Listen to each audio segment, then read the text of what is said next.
ये बात उस समय की है जब मैं पहली बार टेक्सास आया था। कॉलेज ख़त्म होते ही मुझे यहाँ की एक आईटी कंपनी में नौकरी मिल गई थी। वैसे तो मैं न्यूयॉर्क सिटी का रहने वाला हूँ, इसीलिए टेक्सास मेरे लिए किसी दूसरी दुनिया जैसा था।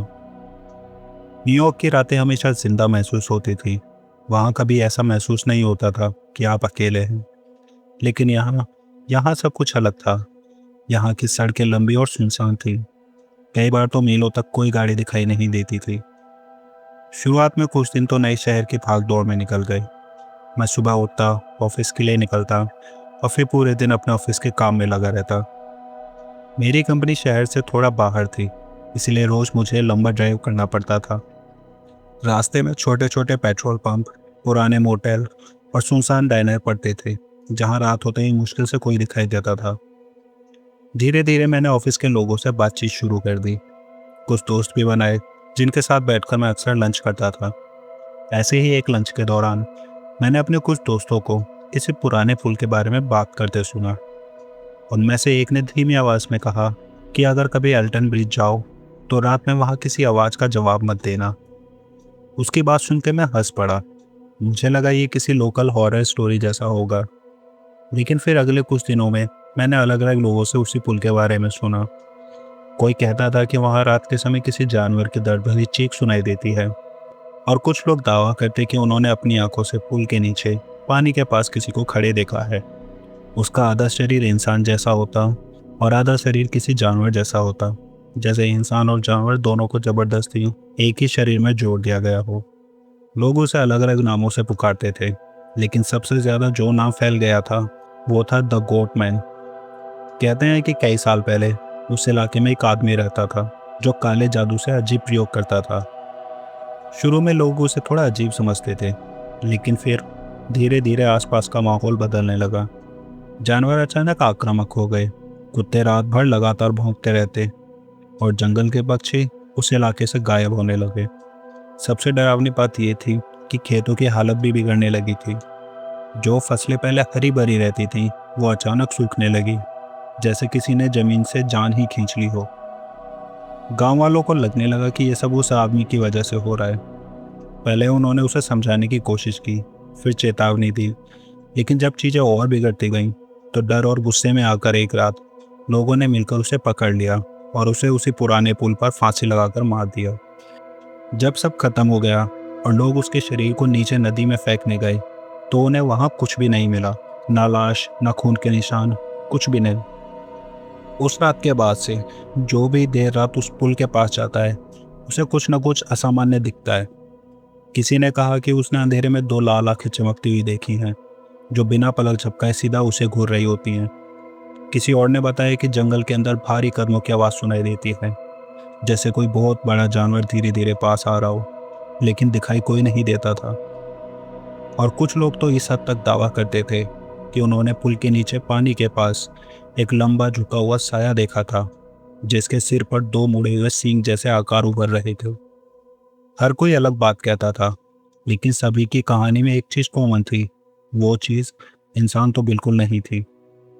मैं इन सब बातों पर विश्वास नहीं करता था, लेकिन इंसानों की सबसे बड़ी कमजोरी होती है जिज्ञासा, और शायद वही मुझे उस रात वहां ले गई।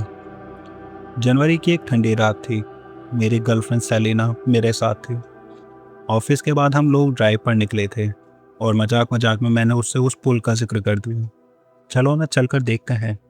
अगर कोई मॉन्स्टर मिल भी गया तो मैं सबसे पहले वहां से भाग जाऊंगी, सेलिना ने हंसते हुए कहा। करीब आधे घंटे बाद हम शहर से काफी दूर निकल चुके थे। सड़कें पूरी तरह खाली थीं और दोनों तरफ घना काला जंगल फैला हुआ था। पेड़ों की शाखाएं हवा में ऐसे हिल रही थी जैसे कोई धीमी आवाज में फुसफुसा रहा हो। एल्टन ब्रिज पहुंचने से करीब 20 मिनट पहले हमें एहसास हुआ कि गाड़ी का फ्यूल खत्म होने लगा है। ग्रेट, मैंने डैशबोर्ड की ब्लिंकिंग लाइट को देखते हुए कहा। अगर बीच जंगल में गाड़ी बंद हो गई तो गोटमैन से पहले ठंड हमें मार देगी, मैंने हंसते हुए कहा। सेलिना भी हंस पड़ी। रिलैक्स, आगे कोई ना कोई पेट्रोल पंप मिल ही जाएगा। करीब 5 मिनट बाद सड़क के किनारे हमें एक पुराना सा गैस स्टेशन दिखाई दिया। वो जगह इतनी सुनसान थी कि पहली नज़र में लगा जैसे सालों से बंद पड़ी हो। ऊपर लगा बोर्ड आधा टूटा हुआ था और उसकी कुछ नियॉन लाइट्स लगातार झिलमिला रही थी। पास में सिर्फ एक पुराना पिकअप ट्रक खड़ा था जिस पर मिट्टी की मोटी परत जमी हुई थी। मैंने गाड़ी पंप के पास रोकी। जैसे ही बाहर निकला मुझे तुरंत कुछ अजीब सा महसूस हुआ। पूरी जगह असामान्य रूप से शांत थी, ना गाड़ियों की आवाज़, ना कीड़े मकोड़ों की आवाज़। सलीना वॉशरूम की तरफ चली गई और मैं अंदर पेमेंट करने चला गया। गैस स्टेशन का अंदरूनी हिस्सा भी उतना ही पुराना था जितना कि बाहर का हिस्सा था। काउंटर के पीछे एक बूढ़ा आदमी बैठा था। उसकी आंखों के नीचे गहरे काले घेरे थे और वो बिना पलक झपकाए बस मुझे देख रहा था। पंप नंबर 3, मैंने कैजुअली कहा। उसने धीरे से सिर हिलाया, लेकिन उसकी नज़रें अभी मुझ पर टिकी हुई थी। कुछ सेकंड के ऑकवर्ड साइलेंस के बाद उसने अचानक पूछा, तुम लोग कहाँ जा रहे हो? मैंने बिना सोचे जवाब दे दिया, एल्टन ब्रिज। मेरे इतना कहते ही उसका चेहरा बदल गया। उसके हाथ में पकड़ा कॉइन काउंटर पर गिर गया। उसने तुरंत मेरी तरफ देखा। रात में?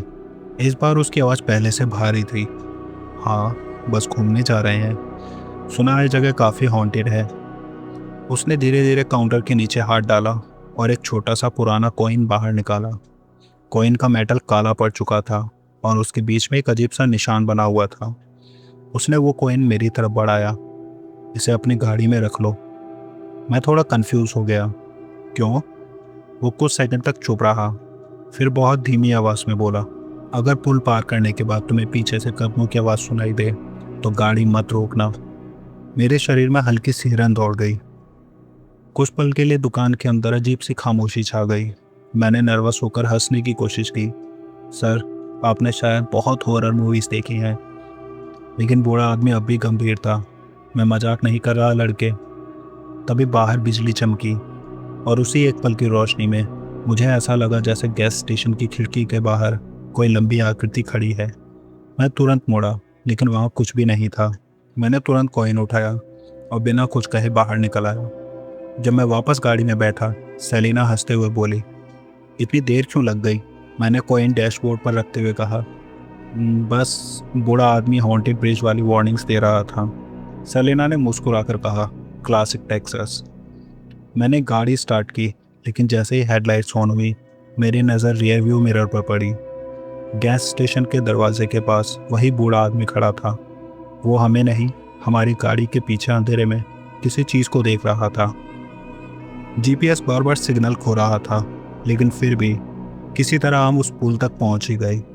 जैसे ही दूर से हमें उस पुल की आकृति दिखाई दी, मेरा मन एक पल के लिए भारी हो गया। वो कोई साधारण पुल नहीं लग रहा था। पुरानी लकड़ी और जंग लगे लोहे से बना वो ढांचा ऐसा था जैसे किसी और समय से टूटकर यहाँ गिरा हो। मैंने गाड़ी पुल के ठीक पास रोकी।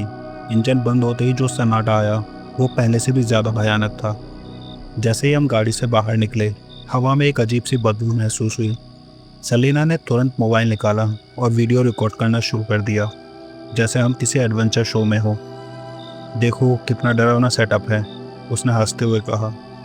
फिर हम धीरे धीरे पुल पर चढ़े और आगे बढ़ने लगे। हर कदम के साथ लकड़ी का वो पुल हल्का सा चरमरा जाता और मुझे डर लगता कि कहीं ये पुल टूट ना जाए। जब हम पुल के बीच पहुंचे तो सेलिना अचानक रुक गई। उसने बहुत ही नॉर्मल आवाज़ में कहा, जानते हो, गोटमैन को बुलाने का एक तरीका है। मैंने हैरानी से उसकी तरफ देखा और कहा, क्या? वो हल्का सा मुस्कुराई और बोली, जब मैं 10 साल की थी तब एक बार मेरी दादी ने बताया था। वैसे तो मैं इन बातों पर विश्वास नहीं करती, लेकिन एक बार ट्राई करके देखने में क्या जाता है। मैंने थोड़ी देर उसे घूरा, जैसे अनुमान लगाने की कोशिश कर रहा हूँ कि इसमें खतरा कितना हो सकता है। लेकिन फिर मैंने हाँ में सिर हिला दिया। फिर अचानक सलीना ने कहा, कार की लाइट्स बंद कर दो। मैंने बिना सोचे समझे गाड़ी की हेडलाइट्स बंद कर दी, जो अभी भी पुल को हल्का हल्का रोशन कर रही थी। अब चारों तरफ सिर्फ अंधेरा था, ऐसा अंधेरा जिसमें चीज़ें दिखाई नहीं देती, बस महसूस होती हैं। सेलिना आगे बढ़ी। उसने पुल की लकड़ी पर 3 बार जोर से नॉक किया। वो आवाज़ जंगल की खामोशी को चीरते हुए दूर तक गूंज उठी। फिर उसने अचानक अपने बालों में से एक लत निकाली और उसे तोड़कर बीच पुल पर रख दिया। मैंने धीरे से कहा, ये सब क्या कर रही हो? मगर उसने कोई जवाब नहीं दिया। फिर वो धीरे से मेरी तरफ आई और बहुत धीमी आवाज़ में बोली, अब हमें बस इंतज़ार करना है, वो किसी भी पल आ सकता है। हम दोनों चुपचाप एक कोने में खड़े हो गए। समय जैसे रुक गया था। हम दोनों बेसब्री से कुछ होने का इंतज़ार करते रहे। हर सेकंड भारी लग रहा था। हवा भी नहीं चल रही थी। लेकिन करीब 10 मिनट बीत जाने के बाद भी कुछ नहीं हुआ। फिर सेलिना अचानक से हंस पड़ी और बोली, लगता है गोटमैन सो रहा है। मैं भी हंस पड़ा और बोला, हाँ, शायद ये सब बस कहानी है। फिर जैसे ही हम अपनी कार की तरफ जाने लगे, जंगल की तरफ से अचानक एक आवाज़ आई। ऐसा लगा जैसे किसी भारी चीज़ ने सूखी लकड़ी पर कदम रखा हो। हम दोनों तुरंत चुप हो गए। कुछ सेकंड पहले तक जो हंसी हमारे चेहरों पर थी, वो अब एक पल में गायब हो गई थी। पूरा जंगल फिर से पहले जैसा शांत हो गया। इतना शांत कि मेरे कानों में अपने दिल की धड़कन तक सुनाई दे रही थी। और फिर वही आवाज़ दोबारा सुनाई दी।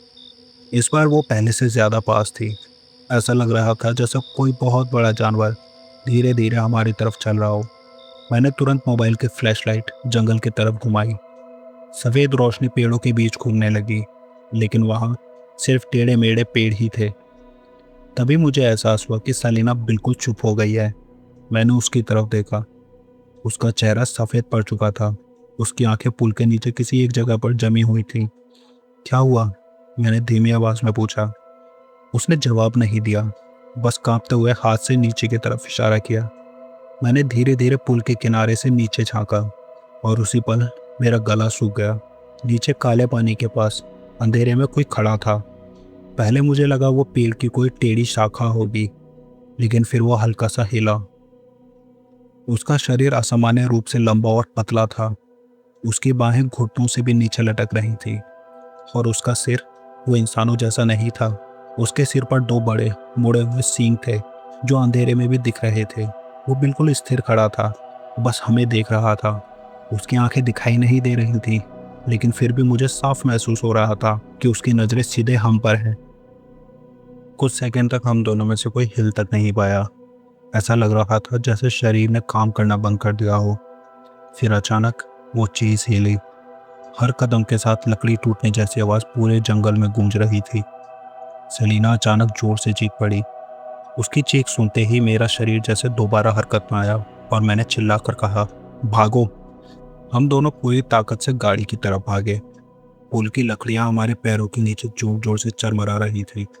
पीछे से अब तेज कदमों की आवाज़ आने लगी थी। ऐसा लग रहा था जैसे कोई चार पैरों पर दौड़ता हुआ हमारे पीछे आ रहा हो। मैंने पीछे मुड़कर देखने की गलती की और जो मैंने देखा उसने मेरी रीढ़ में बर्फ जमा दी। वो चीज़ अब पुल के नीचे नहीं थी, वो पुल की रेलिंग पर चढ़ चुकी थी।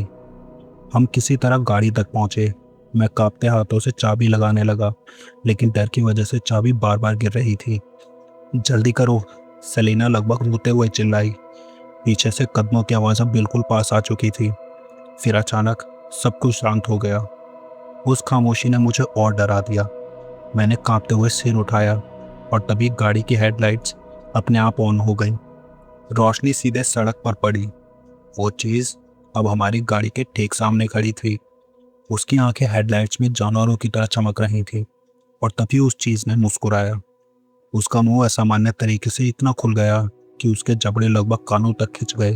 अंदर नुकीले गंदे दांतों की कई टेढ़ी मेढ़ी कतारें दिखाई दे रही थी। सेलिना चीखने लगी। मैंने बिना सोचे एस्केलेटर पूरी ताकत से दबा दिया। गाड़ी चीखते हुए आगे बढ़ी। इससे पहले कि गाड़ी उस चीज़ से टकराती, आखिरी सेकंड पर वो चीज़ सड़क से हट गई, लेकिन जाते जाते उसकी लंबी उंगलियां कार के साइड पर रगड़ गईं और एक ऐसी आवाज़ आई जैसे लोहे पर चाकू घिस गया हो। गाड़ी बेकाबू होकर फिसली। कुछ सेकंड के लिए लगा हम सीधे जंगल में घुस जाएंगे, लेकिन किसी तरह मैंने स्टीयरिंग संभाल लिया। हम पूरी स्पीड से वहाँ से निकल भागे। पीछे देखने की हिम्मत तक नहीं हुई, लेकिन करीब 1 मिनट बाद मैंने रियर व्यू मिरर में गलती से नज़र डाली और मेरा दिल जैसे एक पल के लिए रुक गया। दूर पुल के बीचों बीच वो चीज़ अब भी खड़ी थी, बिल्कुल स्थिर, और उसकी चमकती आंखें अब भी हमारी गाड़ी को देख रही थीं।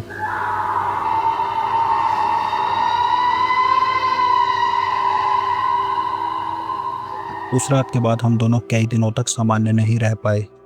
सेलिना ने ऑफिस आना बंद कर दिया था। मैं भी रात में ठीक से सो नहीं पाता था।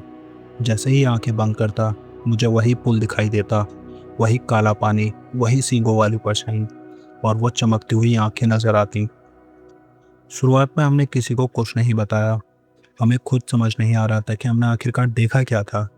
लेकिन कुछ दिनों बाद जब धीरे धीरे लोगों ने मेरी कार के साइड पर पड़े उन लंबे नाखूनों को नोटिस करना शुरू किया, और जब सेलिना को भी ऐसा महसूस होने लगा जैसे हर रात कोई उसके घर के बाहर आता हो, तब हमने लोगों को बताना शुरू किया। कुछ लोगों ने हमारी बात सुनकर हमारा मजाक उड़ाया। किसी ने कहा कि शायद वो जंगल का कोई जानवर रहा होगा। कुछ लोगों ने तो यहाँ तक कह दिया कि हम ये सब अटेंशन के लिए कर रहे हैं। लेकिन कुछ लोग ऐसे भी थे जिन्हें हमारी बात पर यकीन था, जिन्होंने हमारा मजाक नहीं बनाया। एक बूढ़े आदमी ने मेरी बात सुनने के बाद बस इतना कहा था कि तुम लोग खुशकिस्मत हो जो उसने तुम्हें जाने दिया। उसकी वो बात आज तक मेरे दिमाग में गूंजती है। उस घटना को आज करीब 8 साल हो चुके हैं। हमारी ज़िंदगी काफ़ी बदल चुकी है। मैं और सेलिना शादी कर चुके हैं। हमारे एक छोटा सा बेटा है, ईथन। हम टेक्सास छोड़कर दूसरे शहर में बस चुके हैं, और ऊपर से देखने पर सब कुछ बिल्कुल सामान्य लगता है। लेकिन कुछ डर ऐसे होते हैं जो समय के साथ ख़त्म नहीं होते, बस चुप हो जाते हैं। उस दिन मैं ऑफिस से घर लौट रहा था कि सेलिना का फ़ोन आया। उसकी आवाज़ थोड़ी घबराई हुई लग रही थी। तुम अभी स्कूल आ सकते हो? मैंने तुरंत पूछा, क्या हुआ? ईथन ठीक है? हाँ, वो ठीक है, उसने धीमी आवाज़ में कहा। बस तुम्हें कुछ देखना चाहिए। करीब 20 मिनट बाद मैं उसके स्कूल पहुंचा। सेलिना पहले से वहां मौजूद थी। उसके चेहरे पर वही तनाव था जो मैंने आखिरी बार उस रात पुल से लौटते समय देखा था। हम दोनों को ईथन की क्लास टीचर ने बुलाया था। कमरे में पहुंचते ही उन्होंने मेज पर रखी एक ड्राइंग हमारी तरफ बढ़ा दी। आज बच्चों को फ्री ड्राइंग करने को कहा था। बाकी बच्चों ने घर, पेड़, कार्टून बनाए, लेकिन ईथन ने ये बनाया है। टीचर ने हल्की असहज मुस्कान के साथ कहा। मैंने ड्राइंग उठाई और उसी पल मेरे हाथ ठंडे पड़ गए। चित्र में एक पुराना पुल बना हुआ था। उसके नीचे काला पानी था और पुल के बीचों बीच एक लंबी आकृति खड़ी थी। उसके सिर पर 2 बड़े सींग बने हुए थे। मैं कुछ सेकंड तक कुछ बोल नहीं पाया। सेलिना भी बिल्कुल चुप थी। टीचर शायद हमारी हालत नोटिस कर चुकी थी।